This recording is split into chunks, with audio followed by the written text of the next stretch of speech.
Saludos. Hoy tengo un personaje porque Freddy Rincón, un historiador, estuvo en estos días y me dijo, tráete a Roberto Lovera de Sola, que quiere venir a tu programa, le gusta hablar. Y como lo nombraron Academio de la Lengua, ¿cuándo fue eso? En febrero. En febrero, pues está debutando pues en esas lides. Me decía que ves mucho el programa, que te gustó El Psicólogo. Mucho. Yo Ah, los he visto casi todos, Kiko, porque me interesan los puntos de vista diversos, pues, y constructivos, como la gente que aparece. Espero que yo también sea tan constructivo como tus invitados. bueno, pero vamos a hurgarte. Trajiste Mira, unas si anotaciones. traje unas anotaciones. Me ibas a hablar, vamos a comenzar con los golpes de Estado. Bueno, muy importante. Ujú. Esto se ha olvidado. Los golpes de Estado en América Latina terminaron en 1979 y en desde el momento que fueron convocadas elecciones y los pueblos eligieron gobiernos democráticos. Voy a leer la lista que la investigué con mucho Ah, cuidado. En ¿tú eres 1900, historiador también? claro, estudioso de la historia de Ah, Venezuela, siempre caramba. lo he sido, igual de crítico literario. Esos son Pasiones. mis dos pasiones, A mis mí me dos encanta, caminos. a mí me encanta la historia Si también, tú me vas a mi fascina. biblioteca, la mitad es de historia y la mitad es de literatura. En fin, estos golpes terminaron en 1979 con Ecuador en Ecuador, en el 80 en Perú, en el 81 en Honduras, en el 82 en Bolivia, el 83 en Argentina, el 84 en El Salvador y Uruguay, en el 85 en Brasil y Guatemala, en 1989 en Chile y Paraguay, en 1990 Haití, Nicaragua y Panamá. ¿Qué pasó? Ujú. Terminaron esos golpes, hubo elecciones en las fechas que he indicado y se convirtieron los países en países democráticos con elecciones hechas por los pueblos. Esto es muy por eso fracasaron los dos golpes de Chávez y el del famoso doctor Carmona, Ujú. porque ya los golpes de Estado no estaban Son de modé. sucediendo y Ah, eso y quien lo diga está equivocado. Mira, hay una mm, cosa que para mí ajá. es muy importante, lo que voy a decir, perdóname. Para mí no se puede hacer política, este es un eslogan de mis cursos, no se puede hacer política sin conocer la historia. Así es. Eso es fundamental. Entonces, esto de que terminaron los golpes de Estado, hay que decirlo Sí, porque que por ahí no es. ese no es, incluso hasta los propios oficiales de las Fuerzas Armadas, entre los cuales hay algunos queridos amigos míos, bueno, de los de la Cuarta República, como dicen ahora, yo la llamo a eso la República Civil. Es muy importante saber esto. Ahora, yo quería, además de esto, empezar. Ya va, pero, momentico, Pero, vamos de a poquito. no, Ah, dale. ok, fíjate, Sigue con tu pregunta. la actual dirección opositora, Guaidó, Leopoldo, le hablan a los americanos y a sus aliados europeos de una enorme presión para producir un cambio en Venezuela, sobre todo una fractura militar. Cuando ellos se van para Altamira con los cambures y la cosa, está tratando de producir eso. Y hay un cuento, ¿te acuerdas que Pompeo dice que estaba involucrado Michael Moreno, Padrino, no sé quién? Y mucha gente prende velas porque el golpe militar nos salve. Pero el golpe militar, como tú dices, es atraso. Eso ya pasó, así no se Eso no resuelven los existe. conflictos. Es más, la solución, este es un eslogan que yo creé y que he divulgado, que se ha hecho, nadie sabe que fui yo que lo escribí, pero bueno. La solución para Venezuela es pacífica, constitucional y electoral. Y tenemos todos los venezolanos, los del gobierno y los de la oposición, que encontrar el camino a través de una elección para la sustitución de este gobierno y para que resolvamos los graves problemas que la nación tiene.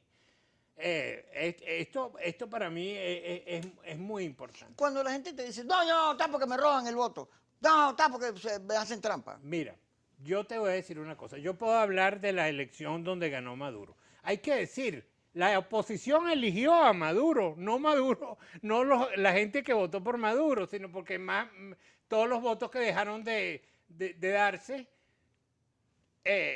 fueron en favor de él. Claro, el que no votó, Es más, yo voté, mi familia nosotros votamos, porque nosotros consideramos que el voto es un derecho y un deber que nadie le puede quitar a los pueblos. Eso es algo fundamental, Kiko. Es más, aquí hay un ejemplo, yo siempre hablo mucho de la historia, no para fastidiar, sino porque los grandes ejemplos están en la historia. El proceso electoral en Venezuela grande empezó en 1946 durante el primer gobierno de Acción Democrática. El creador del voto universal directo y secreto contemporáneo fue Rómulo Betancourt y su equipo, pues, desde luego. Y la gente aprendió en los procesos electorales que hubo en el trienio ADECO el valor del voto, e incluso cuando se eligió a don Rómulo Gallegos presidente de Venezuela. Tú sabes que el maestro Gallegos sacó más votos que Acción Democrática en esa elección. Entonces viene ahora el momento del ejemplo que hay que dar. La elección del 30 de noviembre de 1952, cuando Acción Democrática y el Partido Comunista estaban inhabilitados, Rómulo Betancourt desde el exilio pidió abstención y nadie le hizo caso y todos votaron, sobre todo votaron o por URD, que fue el ganador, o por COPEI, que era el otro. Jovito y Rafael Caldera habían participado en la comisión que redactó el estatuto electoral, habían otras personalidades también, y en esos momentos además el presidente era Suárez Flamerich, que era aunque consideren que cualquier cosa era un gran señor, y yo puedo decir mucho de él porque yo conversé con él. Yo he conversado con todos los protagonistas para poder estudiar bien la historia de Venezuela, eso ha sido mi tema, pues. ¿Hablaste con López Contreras? ¡Claro! ¡Sí! Bueno, poco, pero muchas veces. Yo con López Contreras lo que hacía era que yo lo veía en cualquier sitio y me acerqué y decía, general, ¿puedo ponerme a escuchar? Porque a mí estas cosas me interesaban mucho Ya veo que te desde encanta. muchacho. Entonces yo me paraba, un día estaba conversando en una fiesta con Pepe Izquierdo, que le había dicho cuando era presidente, general, saca el machete. Y estaban los dos grandes ancianos, porque Pepe era una figura grandísima de Venezuela también. Pero tú has vivido una vida Luego, vivida. claro, desde luego con los socialcristianos me era muy fácil porque yo soy socialcristiano. Pero además yo tuve amistades y cercanas con los comunistas, grandes amigos míos. Los viejos, que yo los llamo los viejos comunistas por edad, no por hablar mal de ellos, cuando el Partido Comunista y el marxismo tenían un sentido. Yo, Los Machado, como Guillermo García Ponce. claro, sobre todo con Gustavo, porque Gustavo además su médico era Pancho Herrera Luque, que era mi gran amigo, y yo le decía, llévame. Y voy a contar una cosa que nadie ha dicho. ¿Y qué edad tienes tú? Cuando tú llegabas a la... No, yo tengo 74 años. No, pero era un tampoco, joven. tampoco es que estás tan. Cuando llegamos a casa de Gustavo Machado, a mí siempre me llamaba la atención que en la sala había un gran retrato de Santa Teresa de ¿Cuál es Jesús. el mejor presidente de Venezuela para ti? Bueno, el Libertador. Sí, Bolívar, claro. Vamos a hablar sobre... Hay 13 buenos presidentes. Nómbramelo. Vamos a ver. Ya va. Vamos a ver. Cuando regresemos, Roberto de Sola nos va a explicar, Roberto de Sola, Lovera, cuáles son los buenos presidentes, porque aquí todo el mundo dice, no, todos son malos. No, hay unos buenos. Estás equivocado. Sí.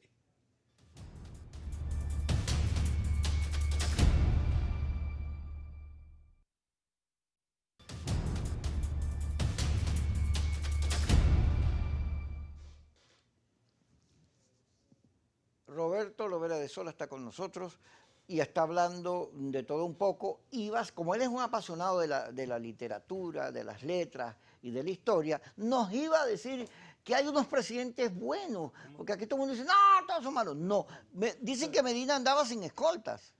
Y no solo iba al cine y pagaba su entrada. Y la gente se acercaba y lo saludaba vestido de civil.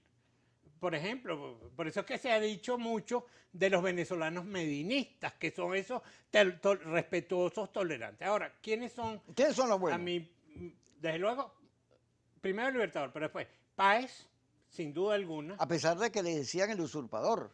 Bueno, pero que no usurpó. Él simplemente, se puso a la cabeza del gran movimiento de salirse de la Gran Colombia. No traicionó al Libertador ni nada, como decía cierto personaje. Pero los 17 años del paecismo son la edad de oro de Venezuela, decía Juan Vicente González, por ejemplo. Luego, el general Carlos Sublet, uno de los grandes... Sí. de los grandes demócratas de Venezuela. Incluso él decía, el problema no es que el presidente, que la gente se burle del presidente, sino que el presidente se burle de la gente. Iba a pie a su oficina, en fin. Vargas, el poco tiempo que tuvo, aunque no lo dejaron gobernar, los militares, sobre todo los próceres, pero dejó cosas importantes, desde luego, en el campo de la educación, y después hizo muchas otras cosas, ya no siendo presidente. Desde luego, Guzmán Blanco no se puede, aunque le digan, y fue un, no, un dictador relativo, fue un caudillo, pero ordenó a Venezuela. Bueno, creó el Estado. Creó el Estado que Gómez lo perfeccionó. Porque entre los 13 Juan Vicente Gómez aparece. Tiene que aparecer. Gómez. Ya llegará. Tan mal hablado que la gente con Gómez. Bueno, porque no lo han estudiado. Esto es muy sencillo. Y sobre todo los que han estudiado menos son los políticos, por eso dicen cantidad de barbaridades. Pues. Segunda cosa, vamos a suponer, Estamos en después de Guzmán, quien lo sucedió, el doctor Juan Pablo Rojas Paul, yo lo considero una gran figura, aunque solo gobernó 2 años porque era un gran experto en finanzas públicas. Fue el que creó el Hospital Vargas, por ejemplo, y mandó a José Gregorio Hernández, del que estamos hablando tanto en estos días, a Francia a especializarse y a traer todos los insumos para hacer un hospital moderno. Desde luego, sin duda alguna, Juan Vicente Gómez. No me queda ninguna duda si se estudia con serenidad. ¿Y el Cabito no lo metes ahí? No, es un descocado, es un descocado. ¿Verdad que era un poco loco? Pero completamente loco y además echó a perder su salud. Bueno, en fin, grandes escándalos. Bueno, no es el momento para poder llegar ahí. Desde luego, Gómez, López Contreras, Medina, Rómulo Betancourt, el maestro Gallegos, al poco tiempo que pudo gobernar, hay que ver la cantidad de cosas que hizo, incluso la forma que los historiadores dicen lo contrario de lo que yo digo. El maestro Gallegos actuó con gran fortaleza frente a la militarada, igual que lo había hecho Vargas en 1835. Con Carujo. Sí, tuvo su Carujo y todo. Después, sin duda alguna, entre los presidentes de la República Civil, Betancourt. ¿Y Pérez Jiménez no era bueno? Bueno, sí, Pérez Jiménez creó cosas extraordinarias. Claro, incapaz. Cosas que yo soy hijo de una familia perejimenista. Y he podido estudiarlo mucho, lo conocí, lo saludé. Niño. Es que había... ¿Era vanidoso o era humilde? No, era un hombre que siempre andaba callado, muy callado, en su uniforme, nunca lo vi vestido de civil. Y en las fiestas, sobre todo las del círculo militar, que fueron las famosas, los niños hacíamos una cola para saludar al presidente. Y cuando llegábamos, ¿tú cómo te llamas, fulanito? ¿Quién es tu papá? Ese es amigo mío. Y etcétera. Pérez Jiménez, sin duda, cosas extraordinarias que dejó. Pero el que hizo más obras, tantas más que de Pérez Jiménez, fue Luis Herrera Campi. Aunque fue muy mal... valorado. No, mal manejador de la economía. Claro, el Viernes Negro. No tenía. El Viernes Negro... ahora, de la República Civil, yo digo Betancourt, Leoni, Caldera y el doctor Ramón J. Velázquez, que reordenó, dijéramos, ¿Y Pérez no lo meten en la lista? No, porque Pérez cometió además, hizo cosas muy útiles, pero hizo grandes desastres. Además, yo estoy convencido de que si Pérez hubiera estado más formado, no hubiera cometido los graves errores que cometió y a dónde llevó al país. ¿Y a Chávez? Prefiero no hablar. ¿Qué más tienes anotado en la libreta? Además, Chávez está demasiado cerca. Sí. Ahora, otra cosa que para mí es muy importante era hablar aquí de la necesidad de que el gobierno escuche a los opositores, a la oposición. Entonces, hay 2 ejemplos muy importantes en Venezuela, que son, primero, la señora Juana Antonia Díaz Padrón. Es una persona que no es conocida. No la conozco. El feminismo Ella fue una mujer del 19 de abril de 1810, la madre de los próceres Montilla. Ella fue la única mujer que actuó en el 19 de abril, porque el gobernador Emparan puso preso a los hijos, bueno, les dio la casa por cárcel, y a los Bolívar Palacios los mandó para sus haciendas. Por eso que el Libertador que no era el Libertador todavía, no estuvo el 19 de abril. Ahora, ella cayó la Primera República y fue a donde Monteverde a pedir la libertad de sus hijos. Y Monteverde no la recibió. Y entonces ella llegó un momento que pidió un papel y escribió esta famosísima frase. ¿para qué quiere gobierno si no escucha?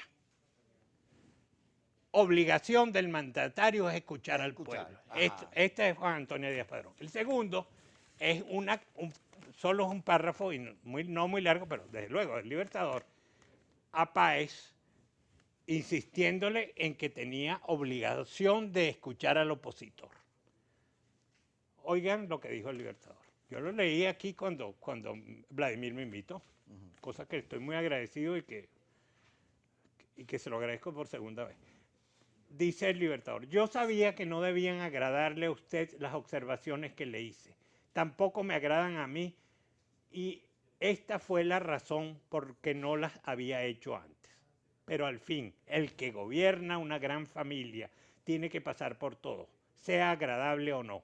Usted no debe incomodarse porque le digan el dictamen de los otros. A mí me lo dicen todos los días y no me incomodo, porque el que manda debe oír, aunque sean las más duras verdades, y después de oídas debe aprovecharse de ellas para corregir los males que producen los errores. Todos los moralistas y filósofos aconsejan a los príncipes príncipes aquí puede sustituir por presidente perfectamente, a los príncipes que consulten a sus vasallos prudentes y que digan sus consejos.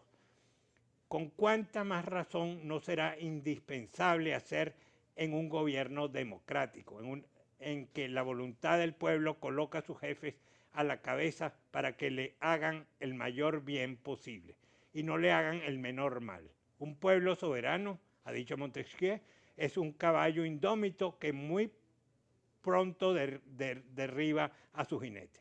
Es muy difícil dar gusto a muchos y mucho más cuando la República está rodeada de males inconvenientes. Entonces, esta es una carta del 19 de abril de 1820. Creo que no tiene pérdida. Muy clara. Fíjate, habría que decirle a quienes dirigen la oposición, corrijan, que Bolívar les está diciendo que no corrige ni oye lo que le dicen que está haciendo mal, pues no sabe gobernar. Tenemos 20 años sufriendo que no se escuche a la señora Díaz Padrón y no se escuche el consejo del Libertador, que yo en todos mis cursos de historia, que yo he dado muchos en este periodo, porque me parece muy importante, siempre lo leo. De tal manera que ya hablamos ahora viene la violencia. La violencia. La violencia. Pero déjame una sola cosita, fíjate. Sí. Cuando a García Márquez le preguntan, ¿por qué siendo usted un intelectual, un hombre culto democrático, es amigo de Fidel, que es un dictador? Y él dice, porque el pueblo de Cuba defiende como ninguno su soberanía. Y yo veo que aquí, en muchos políticos, el criterio de soberanía, sobre todo en la oposición, como que no existe, porque piden que nos invadan, piden que vengan los gringos, y bueno, y la historia y Bolívar, ¿y qué es eso? No, y además Cuba, primera cosa, la amistad del Libertador, de Gabo con Fidel es porque es el coronel Aureliano Buendía en el poder. Así es. Simplemente, no más allá, por una parte. Luego, nadie puede estar promocionando la violencia. Eso trae horror a los pueblos. Ahí yo critico abiertamente al ingeniero Guaidó por haber, aunque no firmó, está metido en la presión. Nunca Venezuela necesita violencia. Las soluciones tienen que ser a través del voto, a través de la práctica de la Constitución y las leyes, y siempre pacíficamente. Esto es fundamental para el futuro de Venezuela. Por eso es que tú hablas de la República Civil. Yo, claro. Bueno, es la frase de Manuel Caballero. Así es. Sí. Manuel Caballero decía que la guerra de independencia en una primera parte fue una guerra civil. La guerra de independencia fue una guerra civil, eso está demostrado, fue precisamente Laureano Vallenilla Lanz, padre, en su libro Cesarismo Democrático, donde lo dice. ¿Qué más tienes ahí? No, y hay otra frase. Ya va, que me están diciendo que vayamos para el corte, ya va. Alberto Lovera de Sola, aquí está con nosotros. Roberto es tu hermano que está ahí. Mira, ya regresamos, que está bueno la conversación, porque tú estás formado, además, claro en los conceptos, y es bueno hablar en un país donde todo está volátil, donde es una licuadora prendida, que alguien tenga claros los conceptos. Eso es fundamental. Ya regresamos.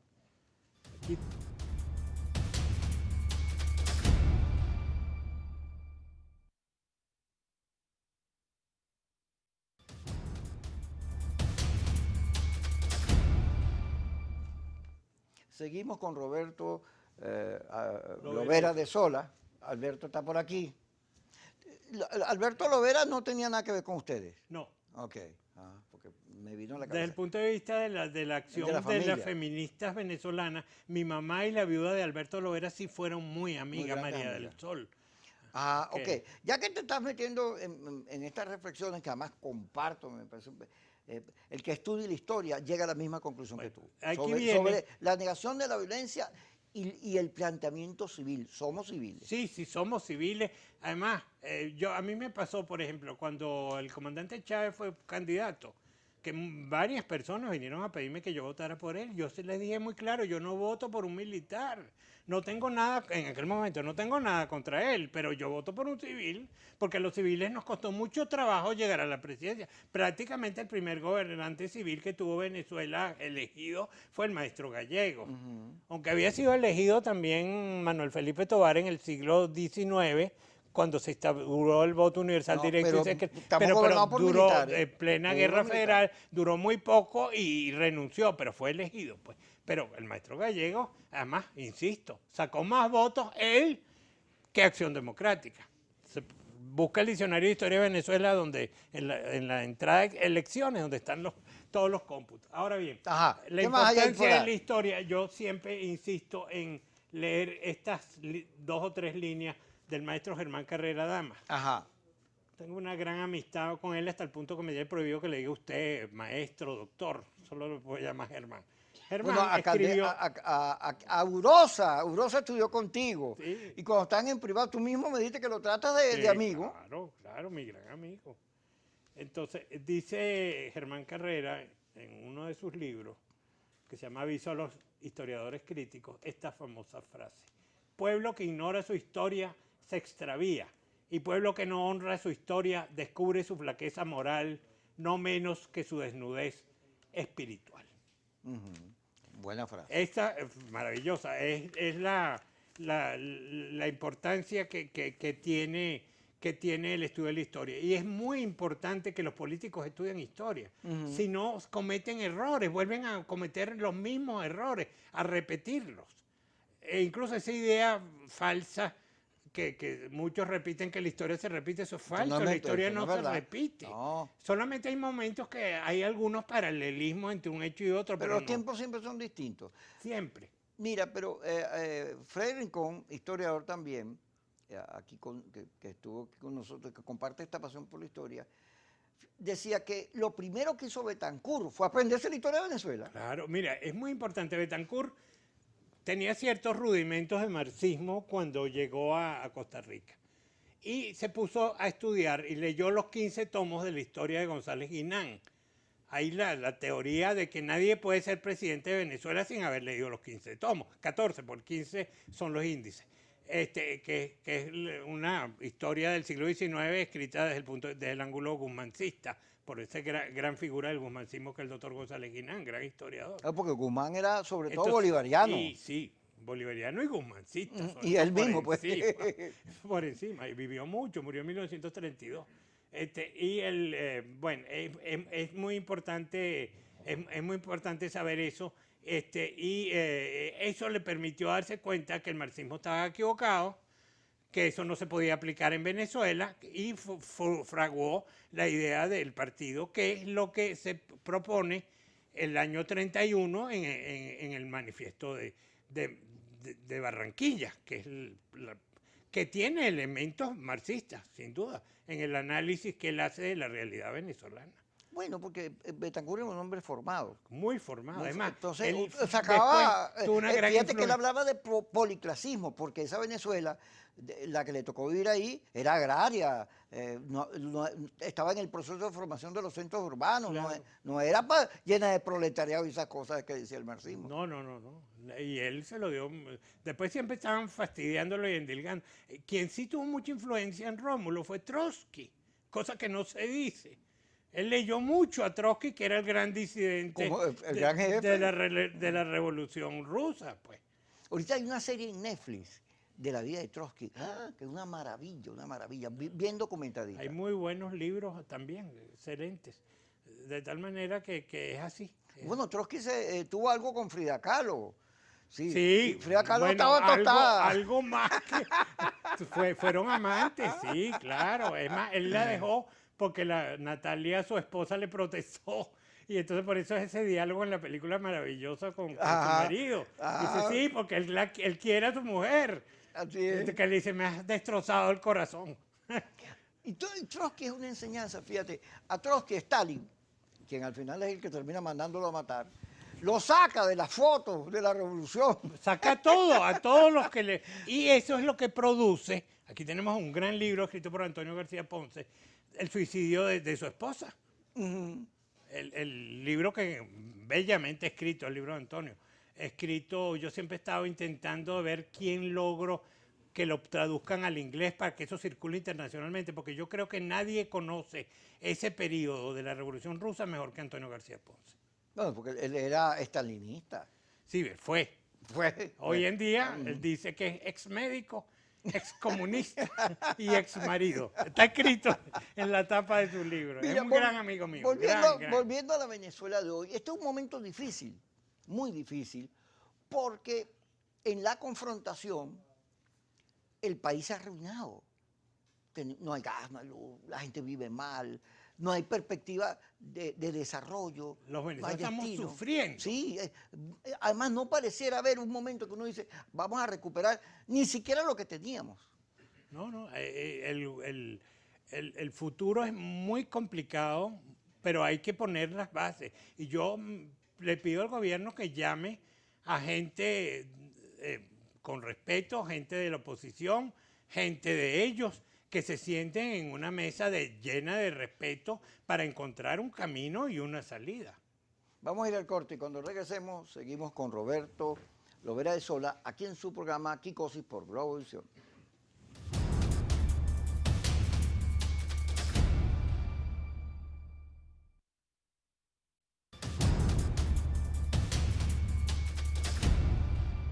Roberto Lovera de Sola con nosotros, historiador, hombre de lengua, un investigador que además sabio. Fíjate una cosa, la historia de Venezuela, una vez que nos constituimos como república, es una historia de violencia, de militares, de guerras intestinas, la guerra federal. Es en el periodo democrático, que es breve, donde conseguimos democracia, una república civil. Sin embargo, uno ve gente, no solo el gobierno, que tiene un toque militar muy fuerte, no solo porque Chávez era militar, sino porque todo el discurso, la manera en que se enfoca, dista mucho de un discurso civil. Pero hay sectores de la oposición que predican unas salidas de fuerza desconociendo la historia. Hay una gente que tú te das cuenta que no han leído ni siquiera el silabario, o sea que no saben lo que significa, lo que costó llegar a votar, Bueno, y yo estoy el seguro significado de eso. que Guaidó sabe muy poco de la historia de Venezuela. Te voy a explicar la historia de la violencia en el siglo XX. Las guerras civiles realmente empezaron en 1830, coincidiendo con el comienzo del gobierno de Páez, y llegaron hasta 1903, en la batalla de Ciudad Bolívar, ganada por el general Juan Vicente Gómez, que era en ese momento vicepresidente de la República. Ahí terminaron las guerras civiles y terminó el caudillismo. De ahí en adelante, a todo lo largo del siglo XX, hubo algunas manifestaciones violentas muy breves que el general Gómez resolvió muy rápidamente, sobre todo las de 1929. Pues. Luego no hubo, la única batalla que ha habido en el siglo XX es la del Porteñazo. Y el Carpanazo. No, el Carpanazo no hubo una batalla. En el estricto sentido. En el estricto sentido, pero en el Porteñazo sí, que es la famosa batalla cuyo jefe militar era el general Alfredo Monch, y luego el padre Padilla, que aparece La con foto. su sotana. Hay fotos donde se ve que tiene el uniforme debajo, porque él era un capellán militar y tenía un grado militar. Bueno, un acto grandioso, grandioso de cristianismo, algo. Después, claro, vencieron las guerrillas, pero las guerrillas estaban separadas. Había cosas en las ciudades, pero las guerrillas estaban en la montaña. Y eso fue uno de los grandes errores del comunismo, que querían hacer eso, no estudiaron la historia de Venezuela y y desde luego hicieron una guerrilla rural en un país que se estaba urbanizando, lo cual Así era es. un total Y que contrasentido. venía de una dictadura y estaba entrando Esa en es la democracia. historia de la violencia. Luego vienen, desde luego, ya dije, los golpes de Chávez fracasan porque ya no hay golpes militares en América Latina, igual que el del tristemente célebre doctor Carmona. Y luego, de tal manera que la operación Gedeón es algo que no tiene ningún sentido. ¿Qué es eso de salir a matar venezolanos? Sí, qué horror. La solución... A pagar. Por eso es que insisto, la solución es en una mesa, discutiendo con respeto, ¿comprendes? Con respeto. Fíjate tú, hubo una vez que... Pero hay gente que dice que el gobierno es el que no quiere ese diálogo ni solución, que el gobierno es el bélico. Pero muchos de los que dicen eso no saben qué están diciendo, creen que simplemente insultando es la forma. Mira, aquí hubo hace años una mesa en Miraflores, gobierno y oposición, que a mí me llamó mucho, claro, desde luego me molestó muchísimo que María Corina Machado no estuviera, porque es una de nuestras grandes líderes. Desde luego, con la que yo estoy profundamente ligado. Yo soy de los fundadores de 20 Venezuela. Desde luego, pero conversaron y discutieron con bastante respeto. A mí Pero me qué llamó raro mucho que la tú seas de atención. 20 Venezuela con todas las posturas que tiene. Bueno, pero porque me las aceptan. Ah, qué bueno, Sí. está bien. No conocen a María Corina. María Corina es un ser muy especial. Bueno, no vamos a tratar de eso porque yo sé tu opinión y no tenemos tiempo. No tenemos mucho tiempo hoy. Pero Te agradezco, me viste. Yo no Sí. quiero pelear con nadie. No, pero tienes que actuar como periodista. Claro. Así que, ahora, en esa mesa redonda en Miraflores, que todo el mundo vio por televisión, era increíble la cara de Maduro cuando escuchaba a la gente opositora que llevamos a esa mesa. Que Incluso fue hubo televisada. Sí, fue televisada, fue algo muy extraordinario. Al final, sus palabras finales sí me dejaron lleno de angustia, pero bueno, en fin. De tal manera, incluso vi un psiquiatra amigo mío que habló de una de las chavistas que estaba ahí, que intervino varias veces. Me dijo, esa muchacha lo que necesita es un psiquiatra, se enferma. Después te digo que...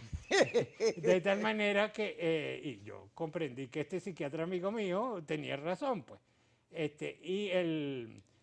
Tiene, bueno, la cara de Maduro, porque yo creo que él nunca había estado sentado alrededor de un grupo de gente tan preparada y tan culta. Bueno, Ramón Guillermo, entre otros, encabezándolo.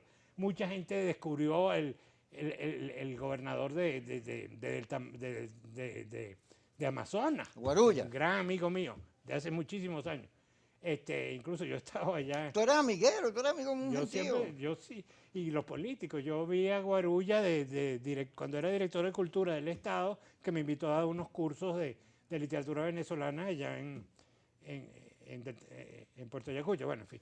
Pero muchos de todas estas personas que hablaron, la gente se quedó, incluso mucha gente ni siquiera opositora, y la cara del presidente Maduro, como de encanto, como descubriendo gente que él no sabía que existía y que decían cosas que él estaba de acuerdo, aunque del otro lado insistieron en que debía hacer lo contrario y lo empujaron a esa famosa momento final que me dio a mí como ciudadano, como venezolano, que ama a Venezuela, me dolió muchísimo. Pero se necesita una mesa donde se discuta con gran respeto, porque el futuro de Venezuela está en juego y están pasando cosas muy negativas, muy angustiosas para los que todos los días analizamos lo que está sucediendo en Venezuela. Roberto, vamos al corte y ya regresamos en Subquicosis por Globovisión. Sí.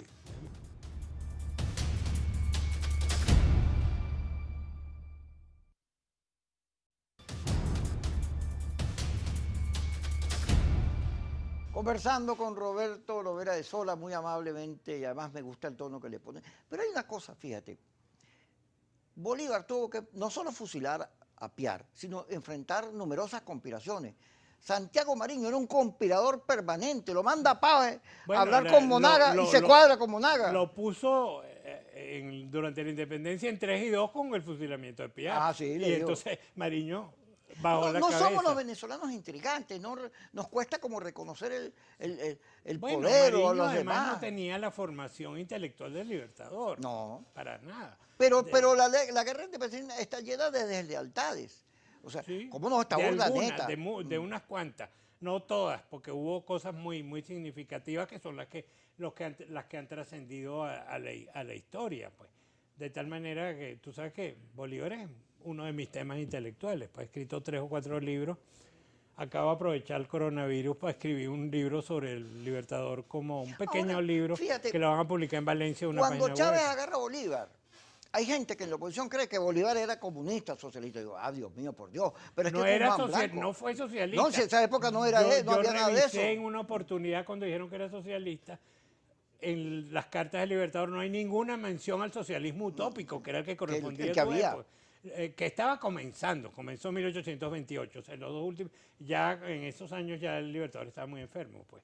Pero Y además, no estaba bien. Gómez, Castro, Medina, Pérez Jiménez, Rómulo, Betancourt, todos eran bolivarianos. Decían que su gesta era la continuación de la gesta de independencia. Sí. Bueno, no era la continuación, pero esto influía en su modo de ver, de ver la realidad. El que decía que venía del Libertador era Chávez, pero eso era un error garrafal, pues. ¿Cómo iba a venir del Libertador, pues? El Libertador es un personaje de la historia, ya pasó. Lo importante del Libertador son las consecuencias éticas de su pensamiento. Y que hay que tomarlas todos los días en cuenta. Yo acabo de leer este párrafo de esta carta, pues porque Es es genial. una cosa muy importante. Y así hay... Pero los países se estructuran en cuanto a sus héroes, a sus figuras que los sustentan. Claro. Y tener a Bolívar Claro. como padre de la patria, wow, eso es un ser maravilloso. Pero es que además tuvimos en ese periodo Miranda, que incluso el Libertador lo puso preso, pero después rectificó. El único de los que lo puso preso que rectificó en 1826 fue el Libertador. Y en 1827 con una bellísima carta que le manda al hijo mayor de Miranda. Segundo, después Bolívar, Simón Rodríguez, Antonio José de Sucre, que es la gran figura militar de la época, además. Y además muy leal a Bolívar, muy leal. Sí. Profundamente leal. Incluso aquí hay gente que dice que las becas que no Mariscal de Ayacucho era por una hechonería bolivariana. Y resulta que si alguien es un joven arquetipo de Venezuela es Antonio José de Sucre. Hay 3 o 4 más, pues. Entre ellos Alberto Adriani, por ejemplo, en el siglo XX. Y escritores, gente que murieron muy antes de los 40 años, pues. Pero Venezuela es un país de talentos. Venezuela es un país de talentos. Oye, de gente muy... Segunda cosa, Venezuela es un país que ha logrado salir airoso de sus grandes crisis. Y eso es lo que va a suceder. ¿Tú eres optimista? Yo sí, yo no pierdo la esperanza. Ahora, habría que darle... Yo estoy planteando, reflexiono, fíjate, que salirnos de la confrontación, porque el discurso de la confrontación hay mucha gente en la oposición que lo asumió, y todo está lleno de odio igualito. Salirnos de ahí. Twitter no se puede ver hoy en día. No, son puros insultos. Eso que te hicieron a ti. Que me cortaron. Imperdonable. Yo te comprendía cuando te escuchaba la rabia tan grande que tenía, porque eso es injusto, pues. O sea, no puedes agarrar a la gente así. Así es. Sí, y es más, muchos que se dicen no son ni están preparados. No, y además hay gente que habla, nosotros somos demócratas, pero su comportamiento es bastante autoritario. Mira, uno de los grandes ejemplos de que es un demócrata está en las memorias de Virginia Betancourt, donde aparece su papá. Hay un momento en que Rómulo tienen que mudarse aquí en Caracas, ¿no? Tienen que mudarse y tienen que cambiarla de colegio. Y ella tiene 12 años. Y Rómulo le dice a doña Carmen, bueno, tenemos que hacer eso, pero tienes que hablar con Virginia primero. Eso es ser demócrata. O sea, que no se iban a mudar sin preguntarle a la hija. Y para que supiera que le iban a cambiar de colegio. Eso es un demócrata. Bueno, Betancourt entendió tanto la historia. Fíjate que él no se religió. ¿No te? No se religió. ¿No? No. Los demás todos cayeron en la tentación de religirse. Y bueno, y Chávez que quería religirse eternamente, ¿no? Sí, que era imposible. Era imposible porque yo lo que pido además al presidente Maduro es que la necesidad muy grande que el país tiene de que la Constitución se respete y se practique. Es una necesidad muy grande. Ahora, si nos salimos de la confrontación, y en vez de hablar en este tono de amenaza que está muy de moda, Yo no. no, yo sé que tú no, hablamos sobre los problemas de la gente, o sea, las soluciones que hay. Si el gobierno las toma no son su problema, pero el país se habla, se encuentra buscando cómo salir de la crisis. Ay, ese es el único, ese es el único camino, ese es el único camino. Es más, para mí Guaidó no es ningún presidente encargado. Eso es faltar a la Constitución. Un presidente encargado es el presidente de la República que para un viaje encarga a un ministro, lo juramenta y este ministro ejerce la presidencia durante el viaje. Vamos a ver Aquí cuánto te es más, quede. te digo Ajá. más ejemplos, muy interesantes. Caldera y Lucinchi, por ejemplo, tuvieron con presidentes encargados. Si quieren Bueno, preguntar... Pepe fue varias veces. Asdrúbal Aguiar, por ejemplo, fue... El primero, Lucinchi tuvo que ir a hacerse una operación a Boston y dejó un presidente encargado. Caldera tuvo que ir a acompañar a su esposa, doña Alicia, a una operación que le hicieron en Boston y dejó un presidente encargado, pues. Eso es un presidente encargado. Guaidó no es ningún presidente encargado. Eso es una falta de respeto y todos esos embajadores que él ha nombrado. Vamos a ver si la gente de Y Venezuela, algún día tendrá que mira, dar cuenta de los dineros. De los dineros. Mira, pero vamos a ver si la gente de Venezuela te quiere y no te caen encima en las redes por lo que No acabas de importa, decir. no importa. Bueno, gracias Alberto, muy buena conversación. Te volveremos a invitar para seguir hablando sobre nuestro amor que es Venezuela. Mira, si algún día tienes tiempo y quieres hacer un programa sobre lo que ha pasado en la literatura venezolana en los últimos 20 años, estoy a tu disposición. Ok, lo haremos seguro. Gracias a ustedes por estar con nosotros y disfrutar de esta agradable conversación con Roberto, que nos ha contado su visión de la historia y su optimismo por el país.